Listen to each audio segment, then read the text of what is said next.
I rise to speak today about the issue of racism and bigotry, which have real-world consequences for people. The world's been shocked, indeed it's been appalled by the division, the hate-mongering, the racism expressed by President Donald Trump, and indeed exemplified through the ban to prevent people from migrating to America from 7 Muslim-majority countries. Mr Acting Deputy President, for all of our many flaws, both Australia and indeed the United States shares a very, very proud history, a proud tradition of welcoming people from all over the world, and especially welcoming those people most in need of protection, those people most in need of our help. In November, I shared one young Melbourne woman's experience of being a recent immigrant and the everyday racism that she was subjected to. And today I'd like to share with the Parliament another young woman's recent experience of institutionalised racism. This is a woman called Sara. She was born in Iran, she grew up in Australia and now lives in California. She recently wrote an open letter to the Prime Minister, and in it she describes her experience of the President Trump's visa ban, and she says, "This ban isn't abstract. It's hurting real Australian families. I've been living and working in the US for the last few years. I met an incredible man, we got married and we are expecting our first child in 10 weeks.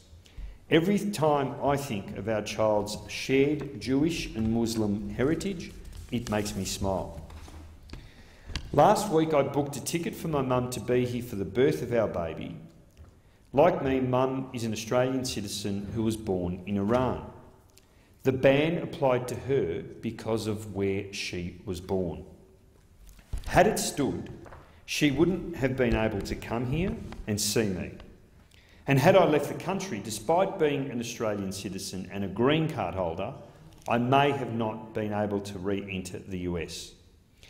In Donald Trump's mind, the fact that I was born in Iran is a crime that means I'm less worthy of basic dignity or the rights that others enjoy." This was the impact, the real-world impact of the proposal that is being put forward by Donald Trump.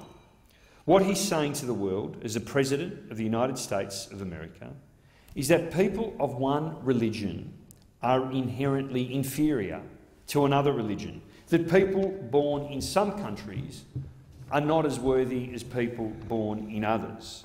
It is the epitome of bigotry and racism. And we here in Australia should be rejecting that kind of racism, that kind of bigotry, no matter where it is, no matter who it comes from. Our political leaders should be joining in and showing the sort of leadership that we're seeing with the rest of the world, and joining in calling out this dangerous bigotry and racism for what it's worth and what it is. It's ironic that we have a government-funded campaign. It's called Racism It Stops With Me.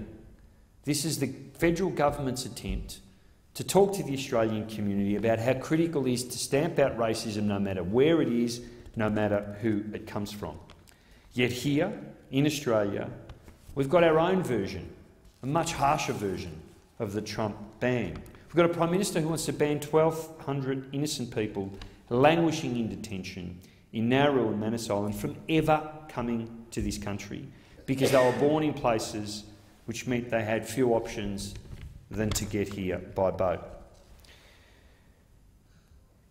This policy from this government around the US deal to look after these 1,200 innocent people creates more uncertainty and more hardship for innocent people. He must bring these people currently languishing on Nauru and Manus here in Australia.